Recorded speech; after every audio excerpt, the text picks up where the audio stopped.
OneUpWeb's monthly webinar series.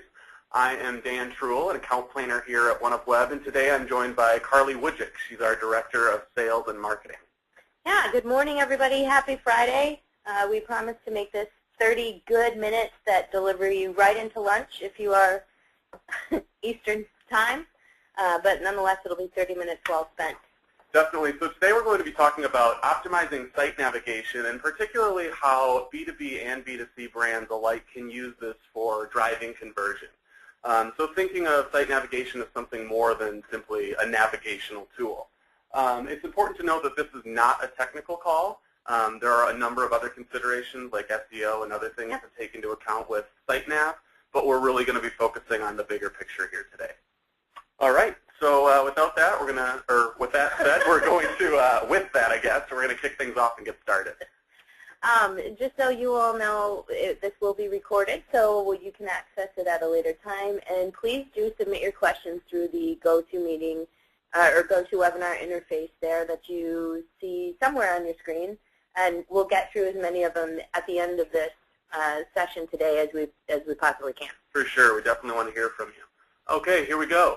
So as I said at the outset, site navigation is more than a directional guide. It's really easy, I think, sometimes to overlook it as just sort of a technicality when site design is being considered in the wireframe process, the templating process. There's a lot that goes into website design, of course, but site navigation is one of those things that's, I think, sometimes taken for granted. Is that right, Carly? Yeah, I think it's a really common scenario where things start a little backwards, and particularly when you're focused on your own brand and you're going to go through a website redesign, whether you're working with an agency or not.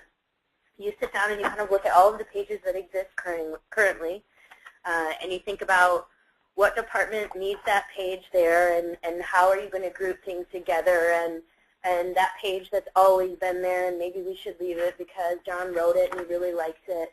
And so things get sideways and we start just kind of smashing things together. That's really common, and rather than taking an approach that starts first with focusing on your intentions for your website and really the goals that it is fulfilling for your business objectives, right? How is it contributing to your business objectives? And I don't care what kind of industry you're in, it should be playing a huge role at this point. This isn't a one-off anymore. It's not a luxury to have a good website. It has a huge impact on your business. So first understanding what it should be accomplishing for you, but then the next part is really starting with that user focus. So let's talk about that user focus. Let's talk about how you can actually leverage site navigation as a marketing tool. What exactly do you mean by that? That's a good question. Well, I hope so. That's why we're having this webinar. Yeah, definitely. When I'm talking about a user focus, I think what you're looking at here on screen is looking at customer benefits, but your site navigation really dictates how they will find the information that you have there. So I kind of alluded to it a little bit in the beginning.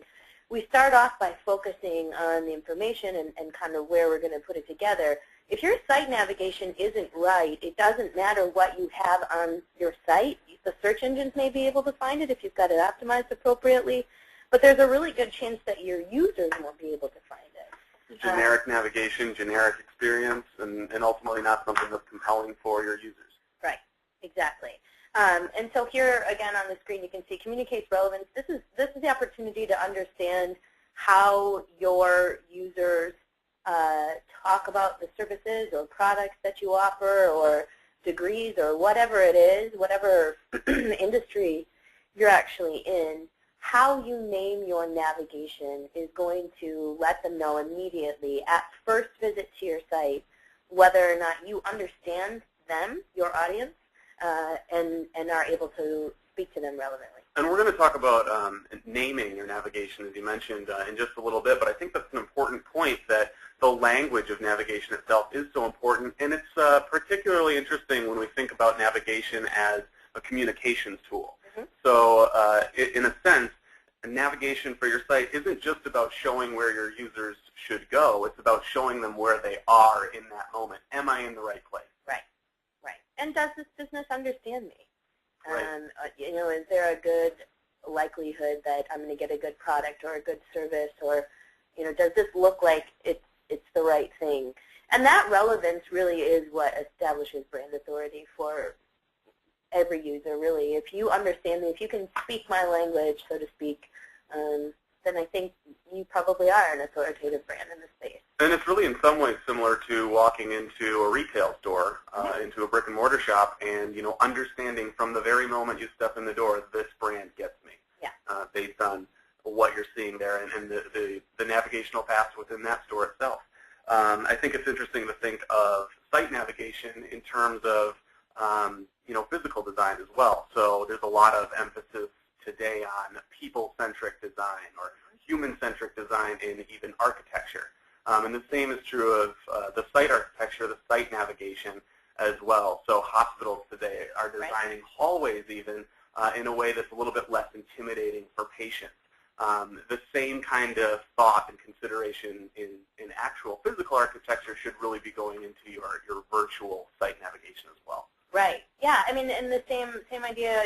The architect who didn't put sidewalks in first and waited to see where actual visitors and users of that building, that space, kind of beat down the grass, the paths they were taking, and built the sidewalks later. So that's kind of the customer-centric approach that we're talking about that has obvious applications in the physical world, but just as many online. Definitely. And we have some tips coming up here in just a few minutes on how you can actually improve the personalization of your website using site navigation optimization.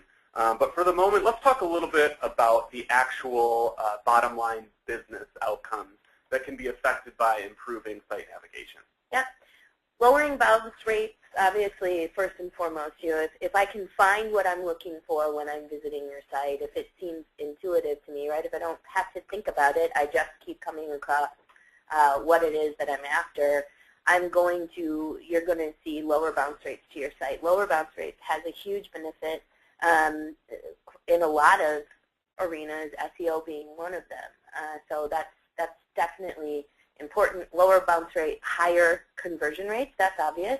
If you're giving me what I need, I can keep moving through that funnel.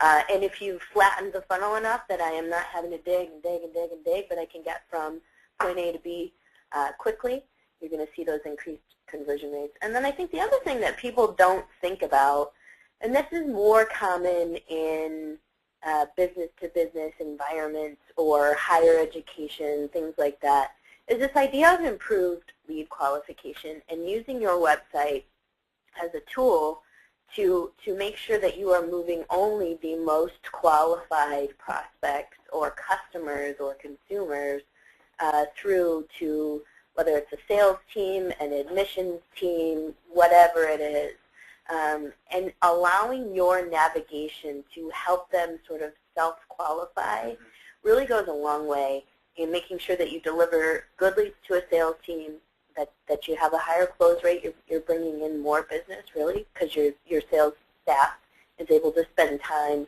on relevant closer to close. And that's something that is not only a part of personalizing the experience, like we talked about on the last slide, but also getting back to your point about sidewalk traffic. It really is about traffic control to a certain extent as well, pairing content with the particular place that your user is in at any given moment. So definitely, I think it's important to keep in mind here as we continue the conversation that site navigation is about both the user experience and also about driving business outcomes, and that's really what we want to focus on today, is making sure that you are increasing your conversion rate, you're driving actual leads, or you're driving actual business through your navigation as well. And I think a big thing to that point of lead qualification or traffic qualification, people want that. The days of, well, I'll just get to the site and dial if I can't figure it out, are gone. Even when you're serving a demographic that is, aging, if you will, 55 and up, there's a perception that they just want to talk to somebody on the phone. They want to know that if they get somebody on the phone, they're not going to be embarrassed by that person saying, you know what, this isn't actually a good fit. They want to be able to gather as much information on their own. And to them, it's not about self-qualifying, but it's about educating themselves. they want that, and so that is going to improve their perception of the experience. And that point about educating themselves, I think that goes hand in hand with the emphasis today that is content marketing. Yep. Content marketing is so much a part of site navigation. We're going to talk a little bit about that later, pairing content in an appropriate way. But it really is a way to not only educate your audience, but also allow them to self-qualify, to say so. Very interesting stuff. Undoubtedly, site navigation is a tool for marketing. That's why we're here today. And I think, the point you raised about this being something that's particularly relevant for B2B brands looking to better qualify leads is definitely valid. But it's also important to note that this is something that's really applicable for small, mid-sized, and even enterprise-level businesses, because, who really wants to spend the time rooting through, countless unqualified leads? This is really a time saver. If you have the time and resources to invest in optimizing your navigation up front, you could be saving considerable amount of time and resources in the long run. Yeah, definitely. So we've talked at a very high level about how this works, but we wanted to give you some practical, actionable takeaways today, some tips about how to actually put this into practice. So we've got 4 rules to get started, I think. Yeah. And we're going to kick this off. Again, this is not a technical call, so we're going to be touching on some very high-level tips to get started. But the first rule is kind of a regular guest on this webinar series, and that's really knowing your audience. Yeah. And I alluded to it at the beginning. We a lot of times start this process backwards, and websites are and still are viewed as a very technical thing. And so we focus on how do we optimize this for the search engines? How do we optimize this?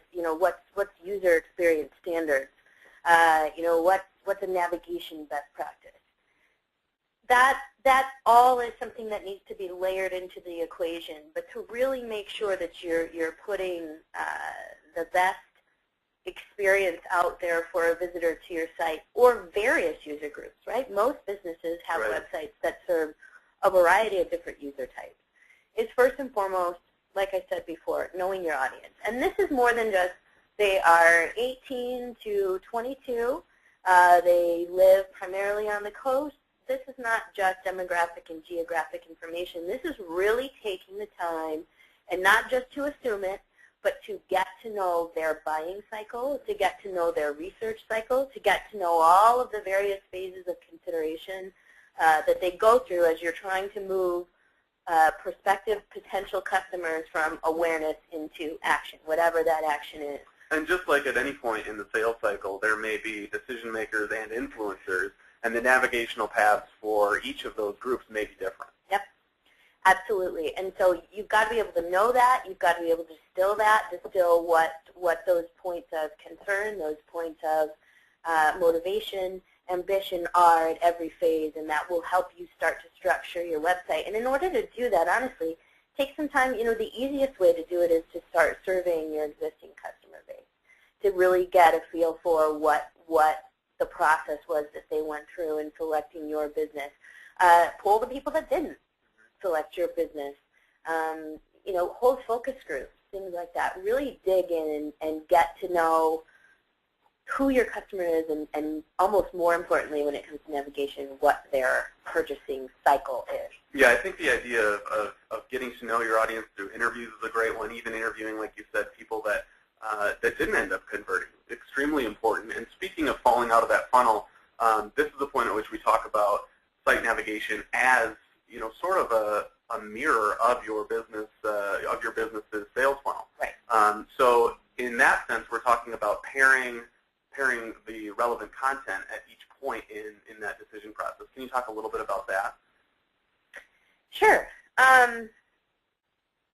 This is, again, the idea of, so you're going to understand what that funnel looks like. You're going to understand the words that they use, right, what's relevant to them. And that's going to give you the way to start grouping your site content versus your perceptions of how it fits into something generic about us, services, products, or starting at a point which is focused on more technical navigation best practices. Does that answer your question? Yeah, and I think that gets us to our second point, which is really Once we've identified what content is available, what content is resonating with those audiences that we've identified that you talked about earlier, and once we've found out what's going to be most effective in ultimately driving conversion, we really need to find places in which we can match that with an appropriate spot in the navigation. So that gets us to point number 2, I think, which is knowing the value. Where can we match the business's value, whether it's a service or a product, whether it's an educational piece of content that you're serving on your website. Where can we match that within the navigation? So we've got a couple of tips here as well. Yeah, I mean, it's the ability to succinctly be able to state in words that matter to your customer and your prospective customers why you are worthy as a business of moving them through to that next stage in the purchasing cycle, right? If you have to simplify it as much as possible, that's really what this is all about. And so as you're going through navigation just as much as content on the page, once you know that process, it starts to feel intuitive to the user. It's like, oh, well, I was wondering about that. They've answered it, so I kind of move on to the next step. The thing, it's critical here is you've got to be more than just assumptive about that process, because you really can miss the mark, and it's really, really important that you have real, actionable data and insights and knowledge from your actual customers so that you really are speaking their language. We're all guilty of it, right? I know my customers. I know why I win business. I know why I don't. No, you don't. Really, at the end of the day, you have a really good idea, but you might be missing something subtle that will have a huge impact on your business. And anticipating those pain points or those customer needs really takes us into our next point as well, which I think is speaking the language, like you said. We think that we know it. We think that we're talking, as our customers are, as you say. But what exactly should we be focusing on in looking to speak the language in terms of navigation? Yeah. Things have to be succinct, right? That's the beauty of navigation. I need to, as a visitor, be able to look in one glance. Navigation not only needs to be meeting my user expectations, but I need to be able to understand where to start and how to get to where I think I am trying to go on your website. And so a lot of times we're talking with, I don't know if this might be the next point, so yeah, I'll save that one, but we aren't, so I'm trying to not use a specific business, but a lot of times we list out our services or our degree programs. But seems logical, right? Right, it seems logical. But sometimes, I'll just use higher education for an example. A lot of times you see degree programs or departments listed out as sort of a starting point. If I'm an undergraduate student, there's a really good chance, number one, that I don't know what I want to do, but number two, that I have some idea, more of an idea of a type of job that I want to have than an actual degree that it would be mapped to. And so the space starts to get really confusing. And so that's where it is one example of being able to, rather than just listing programs or departments, maybe listing career paths or something like that to kind of back them into that logical point of conversion, which is requesting more information. And that, again, reinforces the understanding of your audience by the brand. So someone coming to the website would be able to see at a glance in the navigation, this brand gets me. This brand understands the problem or the challenge that I'm facing. Or in the case of that prospective student, they understand that I may not know exactly what I want, but they know the kinds of things that I'm looking for. Yeah. So I see a lot of success there symptomatically, and when it comes to healthcare and just trying to think of actual applications that make sense to bring this point to life. And I think we will see that in one of the examples we're going to share here in just a moment. But that point particularly does reinforce what I think is probably, after knowing your audience, the second most important, although it's the fourth point here, but the second most important in terms of navigation, which is making it personal. Yep. And this is not something fancy where you've got somebody's name first, you've captured, they have a form fill, and then their first name gets dropped into your navigation. Nothing like that. This is really, making it feel personal to somebody is about making sure that the experience feels intuitive to them. And so we talk a lot about diagnostic navigation. There are a lot of industries where this is applicable. And there is the old school thought on diagnostic navigation, which is I get to kind of a splash homepage, which is like, do you want to, and I've got a drop down with a variety of things, and then it filters my experience from there. Diagnostic navigation now is not used as a gateway or a filter through the actual site, right? You don't have to force people through it.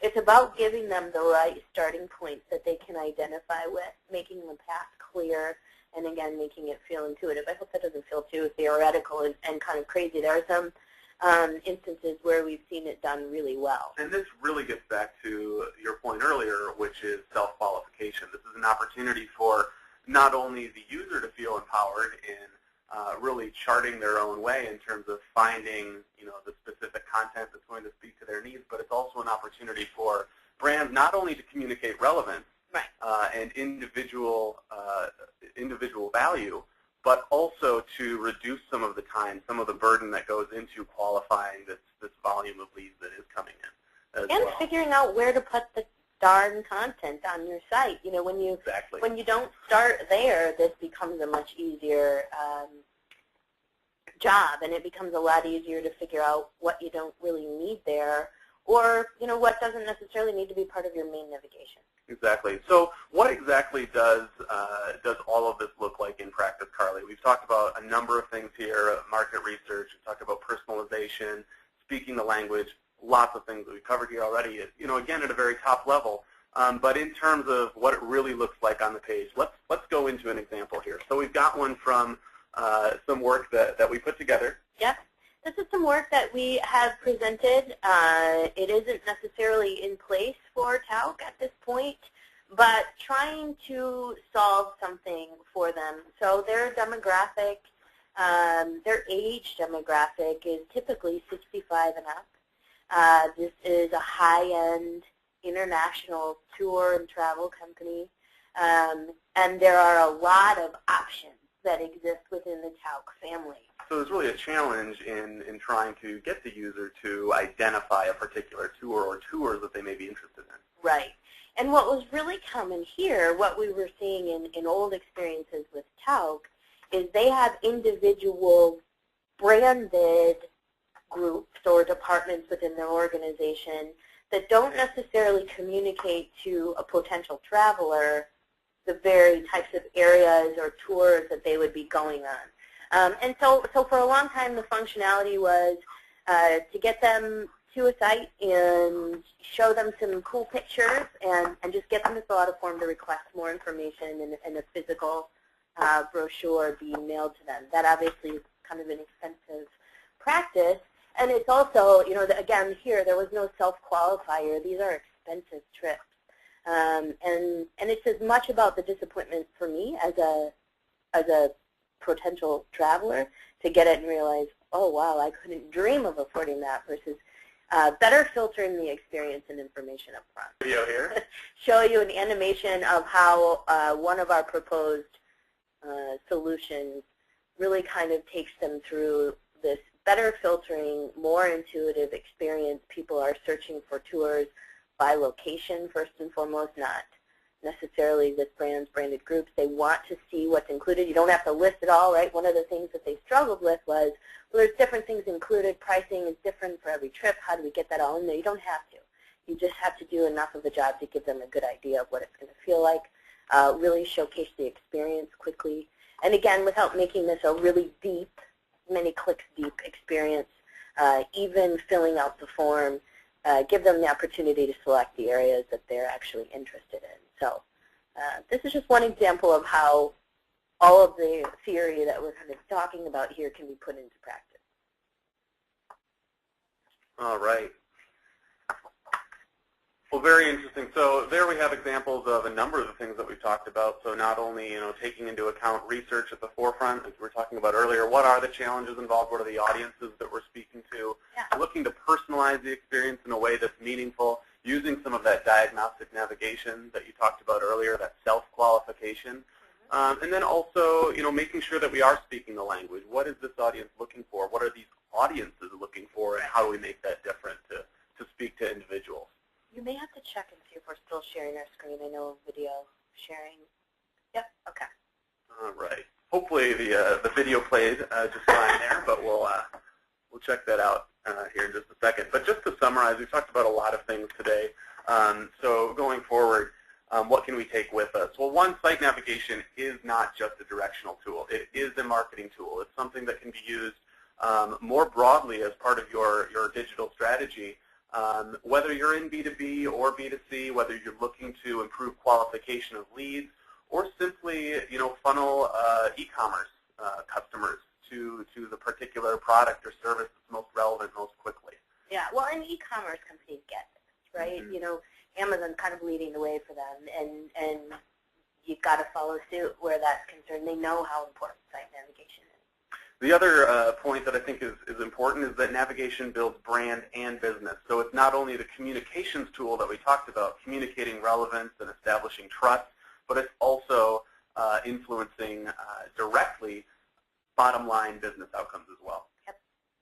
And then finally, personalizing navigation improves that self-qualification. This is where we get at talking about that diagnostic navigation, the importance of speaking to individuals, and not just your broader audience, but speaking to particular roles, influencers versus decision makers, or speaking to people coming in with particular challenges or problems, and not simply, as you said earlier, laying out an entire menu of products or services that may be confusing at the outset. Right. So educating through navigation as well, very much important. So we wanted to take a few questions now, and we're going to see what would come in first. But in the meantime, let's hit one of the ones that came in earlier.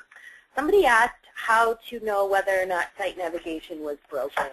And I think one of the most obvious things to look at is bounce rates on your site. Take a look, if you have Google Analytics set up. Take a look at bounce rates on particular pages. Take a look at the conversion rate of your site overall. Depending on what the desired action or transaction is on your website, whether it's signing up for a newsletter, filling out a lead form, or actually purchasing something. Take a look at those conversion and bounce rates. If it seems low, or if people get to your homepage and never make it any further, or if you've got SEO campaigns running or paid campaigns running to a particular page in your site, or a landing page even, for example, take a look at whether or not they're actually there able to accomplish what the intention of that page is. Mm-hmm. And look particularly as well at what types of content are working for you and where. Mm-hmm. It may be that white papers, webinars, product sheets, whatever you're putting forth for download or viewing online on your website, it may be that they're working, but they may work better in certain places, in certain areas in the sales funnel, but also in certain areas when it comes to working your way through the site as well. So take those into consideration. Yep. We actually had a question come in here that asked if we would show good examples and bad. We certainly don't have a whole lot of time on a half-hour webinar to cover all the examples that we'd like to, but we definitely encourage anyone on the webinar here today to send us a link to your site, send us a link to an example that you found. We'd be more than happy to weigh in on that and follow up with you.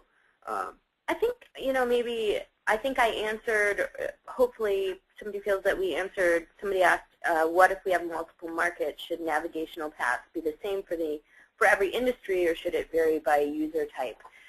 It can and should potentially vary by user type. You don't want to get overly intricate so that it's confusing. And again, you don't want to gate it, so I get there and I have to select what industry, because you may, say for example, manufacturing parts business. They may have parts that serve a number of different industries, but I may also be coming there because I know exactly what part I want. And so I don't need to click through and understand, it looks like they do work with the mining industry. I may not need to go to that level. So I hope that wasn't a 17 shades of not answering that question. I think it's an important point, though. I think it just re-emphasizes the idea that there need to be multiple navigational paths for multiple types of users, even within the same industry, as you say. It's impossible to anticipate every problem. It's impossible to anticipate every challenge.